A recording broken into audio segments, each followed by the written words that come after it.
Salut, ici Martin Larose et bienvenue à Studio Boréal.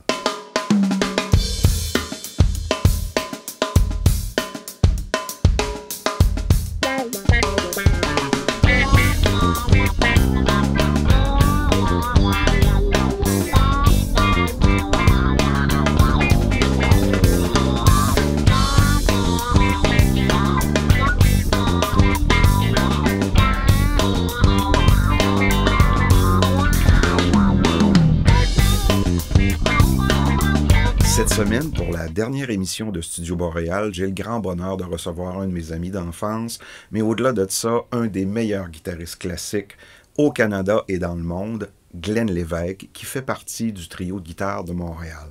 Alors, c'est un pur plaisir de le recevoir avec nous au Studio Septentrio, parce qu'il a composé une pièce spécialement pour l'émission qui s'appelle Rituel Boréal et sur laquelle j'aurai le bonheur de jouer avec lui. Alors, on va le recevoir, on va parler de son parcours musical et de ce qui s'en vient pour lui.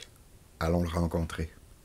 Glenn Lévesque, bonjour, bienvenue à Studio Boréal. Merci beaucoup, super content d'être avec toi ici. Ben oui, ce que les gens ne savent pas, c'est qu'on se connaissait il y a très jeune. Exact. Ben oui, ça fait 32 ans qu'on s'est vus. Incroyable, hein? Oui, Incroyable. oui. Oui, on était des amis et en même temps des confrères de la guitare. Ben oui, c'est comme ça absolument. d'ailleurs qu'on s'est connus Oui, par effectivement. des amis, par l'entremise de d'autres amis qui Oui. étaient musiciens. Dis-moi comment tout ça a commencé, ton amour pour la guitare. Ben écoute, c'est le métal, moi, qui m'a fait devenir Ah musicien, oui, ok. totalement. J'aimais tellement ça que je me suis dit, il faut que j'en fasse. Ah. Puis ça a commencé comme ça. Mon histoire commence avec un band métal qui s'appelait Cranium Stuff. OK. C'était du gros métal bien dur. Oui, oui. À l'époque du premier album de Metallica, Oui, oui, Destruction, Void Void, même, qui Oui. avait sorti son album dans ce temps-là. Et fait que mes premières années ont été ici, puis ça a commencé tout de suite. J'ai commencé la guitare 3 mois après. On fondait ce band-là, Oui, oui, avec oui. tous des musiciens, on était tous des musiciens qui débutaient. D'accord. Puis on travaillait dans un garage tous les jours. Avais-tu déjà un amour pour la guitare classique et Oui. tous les compositeurs classiques?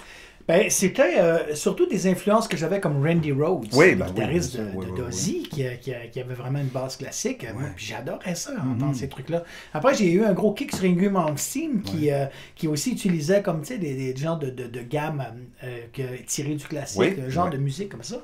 Fait que j'ai toujours aimé ça. Puis, fait que parallèlement à faire du métal, je faisais de la guitare classique à l'université, pas à l'université, à l'école de musique de Chicoutimi. D'accord. Fait que j'avais fait 3 ans là, en même temps que le métal. Puis c'est après que j'ai décidé de m'en aller vraiment uniquement en guitare classique. Puis je suis parti avec des chums musiciens, puis on est parti à Lionel Groux, puis j'ai jamais lâché. J'étais allé jusqu'au bout, université maîtrise, tout ça. Donc, c'est ça, tu as une maîtrise en Oui. guitare classique. Oui. De manière générale, surtout aujourd'hui d'ailleurs, il y a une rigueur dans le métal Incroyable. qu'on retrouve aussi dans la musique classique. Oui. Est-ce que tu trouves ça? Honnêtement, là, la musique, pas rien que la musique métal, la musique est à un niveau très haut en ce moment. Oui. Et je crois que des sites comme YouTube aident beaucoup à ça. Oui. À l'époque où on travaillait, on travaillait pour trouver nos trucs nous-mêmes. Ouais. On écoutait les disques. Avec on les 33 tours qu'on ralentissait. C'était vraiment difficile où on pognait des trucs d'amis. Hey, Ouais. gars, j'ai pogné ça, on te montrait ça, puis tu travaillais ça pendant 3 jours. ouais. Mais maintenant, ils ont accès à une banque de données vraiment large Ouais. et aussi à différents spectres de genre de musique qui peuvent être influencés par plein de choses en même temps. Puis il voit aussi le niveau, fait que le niveau a fait monte sans arrêt. Moi, je suis très impressionné par les jeunes musiciens d'aujourd'hui. Ouais. Extrêmement impressionné. Lorsque tu as fait ta maîtrise en guitare classique, j'imagine que tu as développé tes compétences comme compositeur. Ben, écoute, c'est pas tout le monde qui fait ça parce que j'étais en interprétation. La majorité des gens qui étaient en interprétation font de l'interprétation, ils ne composent pas. Même pendant mes années où j'étudiais la guitare, je composais à peine. OK. C'est par la suite que je me suis donné le droit. On dirait que pendant mes études, je me donnais pas le droit. C'était réservé aux compositeurs, puis nous, on était des interprètes. OK.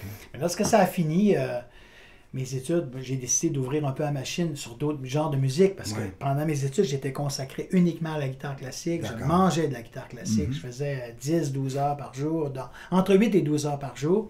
Mais après, par la suite, quand je suis sorti de là, j'ai dit là maintenant, je recommence à écouter d'autres choses puis à faire autre chose comme type de musique. Au niveau des compositeurs, quelles sont tes influences? Mes influences, ils ont été variables par rapport à les années qui ont avancé. Tu sais, on change en vieillissant. Mais disons qu'en gros, quelque chose qui est toujours resté, la musique de film m'influence. Ah oui, c'est intéressant. Okay. Ça m'influence énormément parce que je suis cinéphile. OK. Extrêmement cinéphile. C'est quelque chose dans ma vie qui est extrêmement important. Et je crois que mon compositeur préféré, c'est Ennio Morricone. Oui. Qui est décédé il y a un an, je crois. Puis en plus, on a toujours joué dans le trio de Ennio Morricone. On prépare même un concert en ce moment qui va être entièrement dédié à Ennio Morricone. Fait que j'ai toujours aimé ça. Ça m'inspire énormément. Et la musique que je veux écrire en ce moment, je veux qu'elle ait un côté justement cinématographique. Glenn, on ne peut pas faire cette émission-là sans parler du fameux trio de guitare de Montréal qui est un franc succès depuis plusieurs années. C'est vraiment extraordinaire, c'est reconnu internationalement, et puis vous êtes 3 guitaristes fabuleux. Parle-moi donc de cette histoire-là. Oui, mais pour moi, c'est effectivement un truc extrêmement important. C'est de là que commence toute ma carrière musicale. Et on est des vieux chums qui se sont rencontrés à l'époque de nos études en guitare classique. C'est après qu'on a décidé de former cet ensemble-là parce qu'on avait la même vision de la musique. On voulait faire quelque chose de différent. On voulait faire quelque chose, un son à nous, inspiré de la musique du monde. On voulait métisser ensemble différents styles musicaux. Comme par exemple faire du flamenco avec de la musique arabe et tout ça. Un ragtime avec la musique. La renommée du trio de guitare de Montréal vous a amené à travailler avec un autre trio. Un autre trio. Le trio de guitare de Californie. Oui. D'ailleurs, vous avez lancé un superbe album qui est In a Landscape. Oui. Parle-moi donc de ça. Oui, ça, cette association-là, c'est un coup de poker. Ça, c'est une idée que même j'étais réticent à la base. Parce que je me disais qu'à travailler avec un autre trio, ça allait amener de la compétition. On allait être 2 trios à s'affronter sur scène. J'étais pas d'accord avec l'idée. Les gars disaient, ah non, ça va être bon, ils sont pas comme ça. On a fait ça, Puis écoute, je me trompais catégoriquement. Je me trompais complètement. Ces gars-là, c'est des frères pour nous. C'était même à partir de la première répète, on a vraiment eu quelque chose, une union totale ensemble. Puis ils viennent pas de la même école que nous. Nous, on vient tous du classique, des études classiques. Eux sont du progressif. Ils ont étudié avec Robert Fripp. De King Crimson. Oui. Fait, eux, leur style est complètement différent. Leur guitare est accordée complètement différent. C'est une espèce d'open tuning qui est à côté complètement de ce qu'on fait. Mais on a... La rencontre, on avait cette idée-là, puis toutes les planètes se sont alignées. On les a rencontrés aux États-Unis dans un showcase. On s'est ramassé le lendemain à le même aéroport, dans le même avion. Et avec ça, on s'est approché et on a dit, on aurait un projet, ça vous tenterait de faire. On a dit, pourquoi pas. On s'est envoyé notre stock mutuellement par email, et ça a commencé comme ça. C'était supposé d'être une tournée. Ça fait 10 ans qu'on est ensemble. 2 disques, dont In a Landscape, qui est notre plus récent album. Quelle est la première pièce qu'on va faire aujourd'hui? La première pièce qu'on va faire, je fais une reprise de Sting, Fragile. Parce que, je vais être honnête avec toi, c'est en rapport avec la pandémie. D'accord. La pandémie m'est rentrée dedans, totalement. L'année et demie, on était la plupart du temps sur la route à faire des concerts tout le temps. Puis la pandémie arrive, on était en tournée quand c'est arrivé, on nous a ramenés. Là, moi, je pensais que ça allait être 3 semaines, un mois, puis on allait repartir. Puis là, les premiers mois, je suis resté à la maison, puis j'ai pas joué de la guitare pendant 3 mois. J'attendais, ça repartait pas. Puis là, à un moment donné, j'ai eu vraiment une perte carrément d'identité. Elle m'a demandé, je fais plus rien, puis une perte d'estime aussi. J'étais habitué de rouler, ça devient une seconde nature. Puis, ça fait que ça me rentrait dedans. Puis quand tu m'as parlé de ce projet-là pour faire l'émission, puis qu'est-ce que tu veux jouer, je savais pas sur le coup. Puis à un moment donné, je me suis dit, m'est venue l'idée de cette pièce-là, puis au niveau du texte, au niveau de... ça m'inspirait énormément.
if blood will flow, when flesh and steel are one, drying in the color of the evening sun. Tomorrow's rain will wash the stains away, but something in our minds will always stay. Perhaps this final act was meant to clinch a lifetime's argument, and nothing comes from violence, and nothing ever could. All is born beneath an hungry star, lest we forget how fragile we are.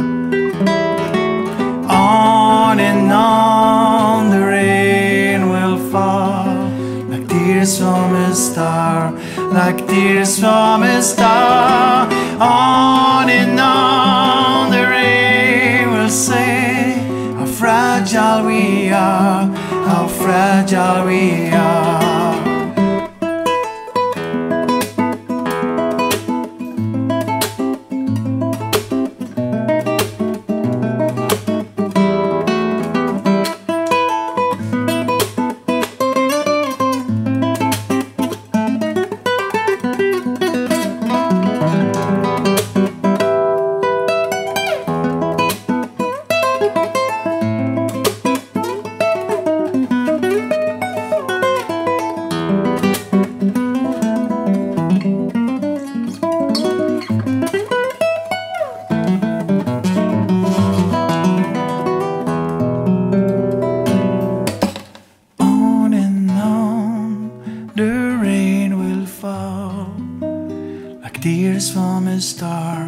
Like tears from a star. On and on the rain will say how fragile we are, fragile we are.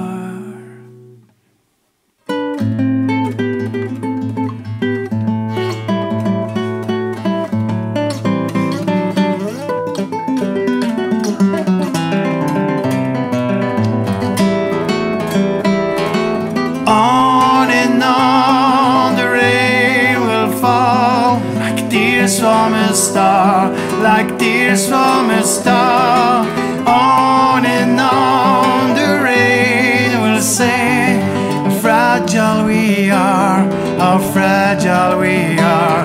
Like tears from a star, fragile we are, fragile we are, how fragile we are.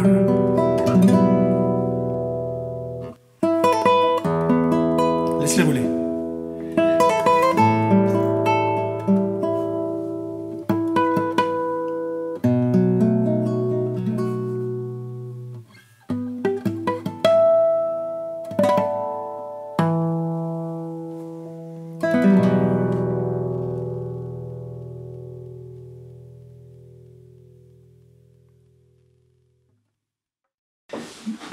C'est pas. C'est sûr que ce qui m'a vraiment impressionné, c'est d'avoir joué sur Broadway à New York, au B.B. King, le club qui appartenait à B.B. King. Puis de jouer là, c'était incroyable. Puis de partir de mon hôtel avec mon case de guitare, passer dans Times Square, puis m'en aller sur Broadway, c'était comme. J'avais l'impression d'être dans un film. Puis en Europe, la place qui m'a le plus impressionné, c'est le Concertgebouw, qui est le Carnegie Hall en Europe, à Amsterdam. Ça m'a réellement impressionné de jouer là-dedans. C'était super inspirant. C'est un grand moment dans ma carrière. Ça suscite beaucoup de curiosité dans la vie de tous les jours parce que je me fais regarder vraiment bizarre à cause d'avoir les ongles de cette main-là.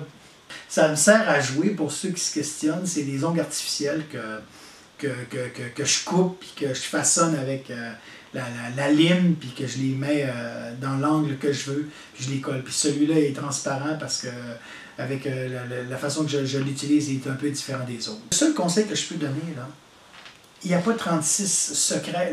Un des secrets les plus évidents et les mieux gardés, c'est la pratique. Il y a le talent dans la vie, mais la pratique et la discipline fait toute la différence. Quelqu'un qui a plein de talent mais qui pratique à moitié, il ne réussira pas vraiment. Et quelqu'un qui s'acharne à pratiquer énormément sur l'instrument et à travailler comme il faut, parce que oui, il a pratiqué 10 heures, mais il faut le faire de façon adéquate. Mais oui, c'est ça, la seule chose que je peux donner, travailler l'instrument, travailler.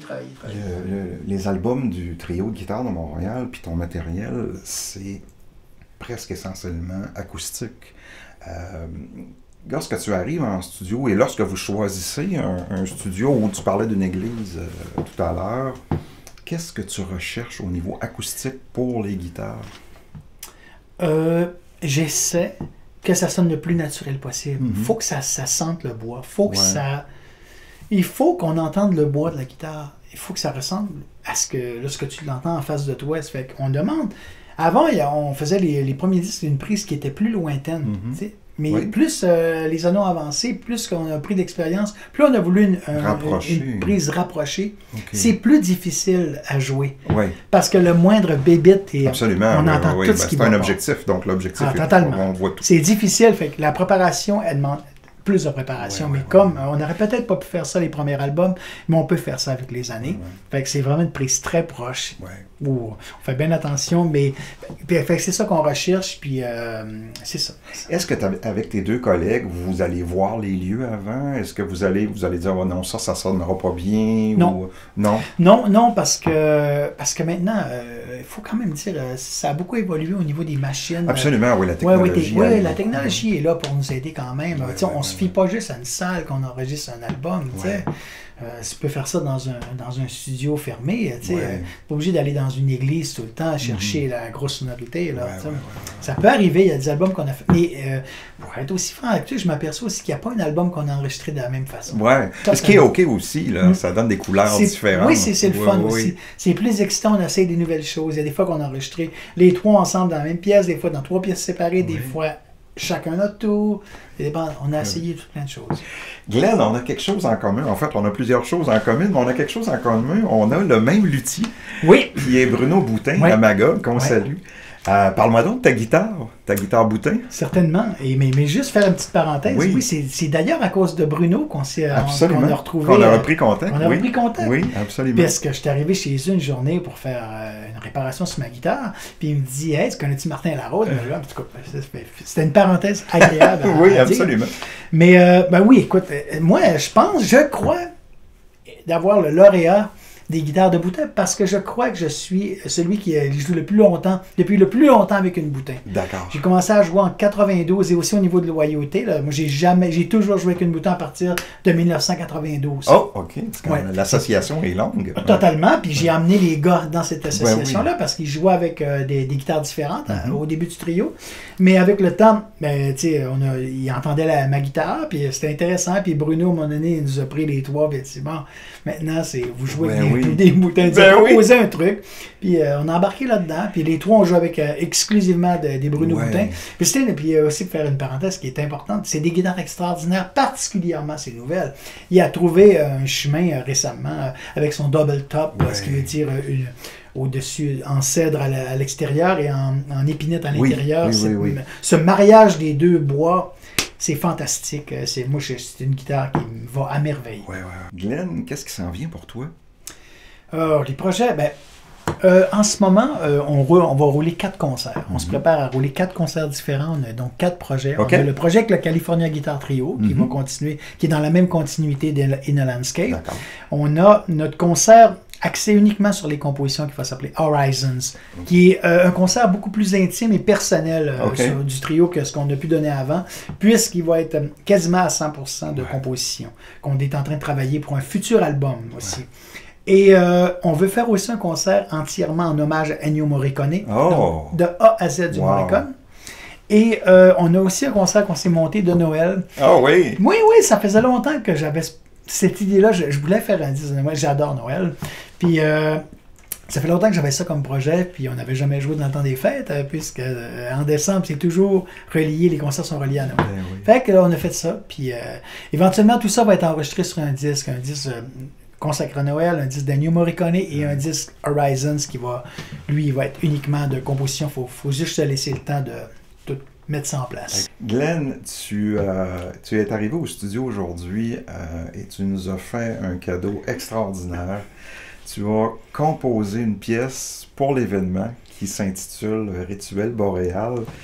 Et tu m'as demandé de jouer avec toi, donc humblement, j'ai accepté. J'espère que je vais être à la hauteur. Parle-moi donc de ça. Quand tu m'as demandé de venir faire ce projet-là, l'idée m'est tout de suite venue de faire un truc original, d'arriver avec une pièce originale pour l'occasion.